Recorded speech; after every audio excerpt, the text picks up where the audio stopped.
know my favorite hostess snack? Ding dong! The Toucan has an Arduino microcontroller inside and is connected to our home's Wi-Fi.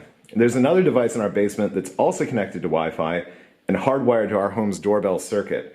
So when the doorbell rings, the event gets published to an MQTT feed, which the Toucan is also subscribed to. So when the Toucan is plugged into power and the doorbell rings, A little birdie told me somebody's outside.